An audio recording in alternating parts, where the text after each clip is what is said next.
Hey everyone, it's Michael and Reuben! from Bullion Now, bullionnow.com.au, bringing you that thing that I knew I had for a special on May the 4th, but didn't actually come across until a couple of days after. It's not just us being late for May the 4th. We are actually shooting this after May the 4th. We are. So this was meant to be part of that May the 4th release, and embarrassingly, one of those things that, was on my desk but I couldn't find. Here it is. Had to go digging through the Solak pit, Michael. Yeah, well, I'd like to say I found it cleaning up, but I didn't. I came across it a completely different way that I'm not going into on camera. But we have these now for sale, and they will be at the same sort of price we would have done for the May the 4th special. So you're not going to lose out anything other than a little bit of time. So we've got two sets here. One, actually, this one's coming out of its little... so they come in sheets, and you pop them out of the sheet. This one's pre-popped. So we'll have a look at Perfect for the unboxing. It's jumping out, ready to go. It is. So this is from the Royal Mint. It's, as you can see, big celebration of Star Wars on this side. And this is actually, I reckon it's my favourite side. See if Reuben's going to give his honest opinion of the other side when we flip it over.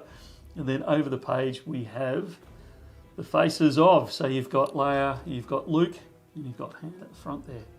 What do you think of it, Rube? I think the faces are just that little bit off for me. They just don't quite translate onto the surface, do they? But yeah, the other side, the Star Wars Royal Mint side, I think is quite cool with the hyperspace travel, stars whizzing by. I think that's pretty cool. That's the side I'd be displaying personally. I have to admit that is the side that I display on mine. So yeah, look. So we don't have buckets of these, which is why we were going to do them as a special with the Darth Vaders, which we sold out of. But these are available. There is only, give or take, there's only about 500. I haven't counted the exact number, but there's about 500 in a box of those. And then we've also got... Literally just a handful. Literally just a handful of these 10-ounce Star Wars Darth Vaders. Again, by the Royal Mint, beautiful minted bar. And then over the page there, you've got Darth Vader with the Stormtrooper in the background. And obviously the Death Star.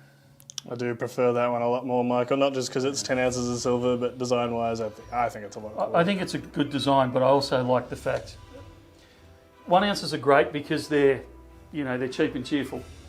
10 ounces are great because they've got that chunk about them. Yep. So I always prefer the 10 ounce. It's my favourite size. I always prefer that 10 ounce over any size kilos or 1 ounces. So, but as you can see, that is our total collection of those. That's all we've got. And no, I didn't take the other 500. That was actually all we got. I haven't grabbed one of these yet, although I may. So that is it. That is the balance of the May the 4th that we'll probably do May the 12th or something like that. I don't know. We'll come up with something silly, but we will do this. And I apologise for the delay. It's always an interesting one, this, because both the New Zealand Mint and the Royal Mint have the licensing for Star Wars. So it's interesting to see kind of two different takes on it. You get the Royal Mint have done theirs, and New Zealand have done both some of the collectible things through Agoro and then some of the bullion products as well. So it's interesting to see two different mints tackle it, basically. Yeah. And I think both mints have done well in some areas and not quite as well in others. So yeah, it's good. Glad to get these in. Well, let's get them out the door. Links will be down in the description. Thank you very much, Michael. We will see you in the next one. Sounds good. See you soon.